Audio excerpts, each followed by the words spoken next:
আদিবাসী সমাজ, বিশেষ করে সাঁওতাল সম্প্রদায়ের মধ্যে মারাং বুরু হলেন সর্বশক্তিমান দেবতা, যিনি প্রকৃতি, পাহাড় এবং জীবনের সঙ্গে গভীরভাবে যুক্ত। মারাং মানে বড় বা মহান, আর বুরু মানে পাহাড়, অর্থাৎ মারাং বুরু হলেন মহান পাহাড় দেবতা। এই ভিডিওতে আমরা জানব মারাং বুরুর পরিচয়, তার গুরুত্ব এবং সাঁওতাল সংস্কৃতিতে তার ভূমিকা সম্পর্কে কিছু অজানা ও চমকপ্রদ তথ্য।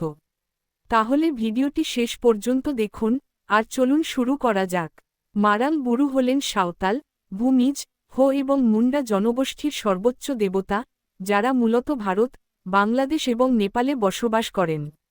তিনি কেবল একজন দেবতা নন, বরং সাঁওতাল ধর্মীয় চেতনার কেন্দ্রবিন্দু এবং সমস্ত কারণের কারণ হিসেবে পূজিত হন।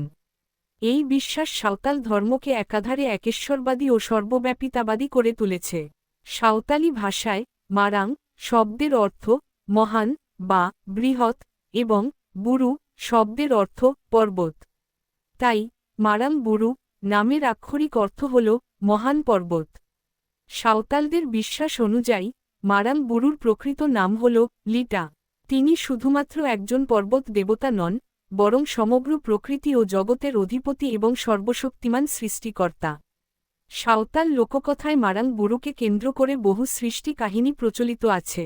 একটি প্রধান কাহিনী অনুসারে সৃষ্টির শুরুতে সমগ্র ব্রহ্মাণ্ড জলে পরিপূর্ণ ছিল। সেই সময় মারাং বুরু এবং অন্যান্য দেবতারা পৃথিবীতে মানুষ ও জীব জগৎ সৃষ্টির সিদ্ধান্ত নেন। তখন মারাং বুরু একটি পুরুষ পাখির এবং জাহের আয় নামের আরেক দেবী একটি স্ত্রী পাখির রূপ ধারণ করেন। একটি কচ্ছপের পিঠে বাসা বেঁধে স্ত্রী পাখিটি দুটি ডিম পাড়ে। সেই ডিম থেকেই জন্ম হয় পিলচু হারাম ও পিলচু বুড়হি নামক প্রথম মানব দম্পতির।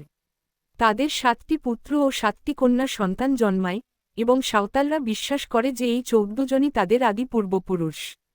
আরেকটি বিশ্বাস অনুযায়ী মারাং বুরু লিটা গসায় ছদ্মবেশে পৃথিবীতে এসে প্রথম মানব দম্পতিকে কৃষিকাজ, শিকার, নাচ গান এবং সাঁওতালদের পবিত্র পানীয় হারিয়া চালের মদ তৈরির পদ্ধতি শিখিয়েছিলেন।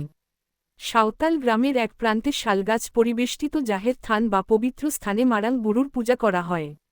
এটি গ্রামের সবচেয়ে পবিত্র উপাসনাস্থল। তার পূজার প্রধান নৈবেদ্য হিসেবে হারিয়া উৎসর্গ করা হয়। এছাড়াও সাদা রঙের প্রাণী, যেমন সাদা মুরগি বা সাদা ছাগল, বলি দেওয়ার রীতি প্রচলিত আছে। মারাং বুরুই একমাত্র দেবতা যিনি গ্রামের প্রতিটি পরিবারের কাছ থেকে আলাদাভাবে অর্ঘ্য গ্রহণ করেন। সাঁওতালরা যে কোনো পানীয় পানের আগে কয়েক ফোঁটা মারাং বুরুর উদ্দেশ্যে মাটিতে উৎসর্গ করে। এই পূজার কাজ পরিচালনা করেন পুরোহিত, যাদের সাঁওতালদের মধ্যে নাইকে, ভূমিজদের মধ্যে লা বা দেউরি, মুন্ডাদের মধ্যে পাহান এবং হো উপজাতির মধ্যে দেহুরি বলা হয়। ঝাড়খণ্ডে অবস্থিত মারাং বুরু পরেশনাথ পাহাড় নিয়ে সাঁওতাল আদিবাসী এবং জৈন সম্প্রদায়ের মধ্যে বিবাদটি 1 শতাব্দী প্রাচীন। এই বিবাদ মূলত ধর্মীয় অধিকার, সাংস্কৃতিক প্রথা এবং জমির ব্যবহারকে কেন্দ্র করে। জৈনরা এই পাহাড়কে সম্মেদ শিখরজি হিসেবে পূজা করেন, যেখানে তাদের 24 জন তীর্থঙ্করের মধ্যে 20 জন নির্বাণ বা মোক্ষ লাভ করেছিলেন। তারা এই পাহাড়ে 40টিরও বেশি মন্দির স্থাপন করেছেন। অপরদিকে সাঁওতালরা এই পাহাড়কে তাদের সর্বোচ্চ দেবতা মারাং বুরুর বাসস্থান হিসেবে পূজা করে এবং তাদের সর্বপ্রাণবাদী ঐতিহ্যে এটিকে সবচেয়ে পবিত্র স্থান হিসেবে গণ্য করে। এই সংঘাতের ইতিহাস 1911 সাল পর্যন্ত পুরনো, যখন শ্বেতাম্বর জৈন সম্প্রদায় আইনত সাঁওতালদের শিকার উৎসব নিষিদ্ধ করার চেষ্টা করে। কিন্তু ব্রিটিশ ঔপনিবেশিক আদালত সেই আবেদনকে অতি আবেগপ্রবণ বলে প্রত্যাখ্যান করে এবং সাঁওতালদের প্রথাগত অধিকারকে স্বীকৃতি দেয়। স্বাধীনতার পরে 1978 সালে পাহাড়টিকে বন্যপ্রাণী অভয়ারণ্য হিসেবে ঘোষণা করার মতো বিভিন্ন সরকারি নীতি জমির উপর আদিবাসীদের অধিকারকে আরও সংকুচিত করে তোলে।